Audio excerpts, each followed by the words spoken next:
文化部对去年开始推动台语家庭计划有真侪丰富活动，确实有一寡呢，这台语比例无达到公告的标准。赵明将亚公呢，这苗栗后人图书馆讲故事培训课程，这台语比例敢若1%就失望的。文化部表示讲，伫咧国家语言所谓主管网的台语活动，这台语比例尚无爱60%，若做有领补助，确实无符合规定，会成辅导，若无改善补助就靠钱。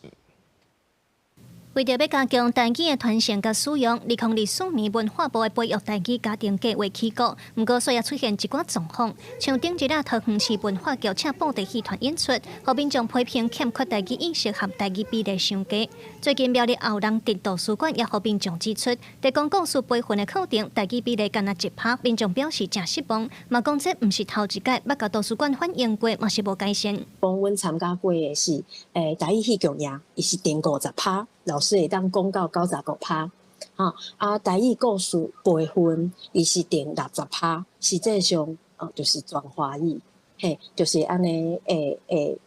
落差。目前苗栗县在做台语家庭计划的主管单位是文管局，因表示针对活动无够周知的部分，未来会照文化部的规定来落实。其实就是那个文化部怎么规定，我们就怎么做啊。日后举办类似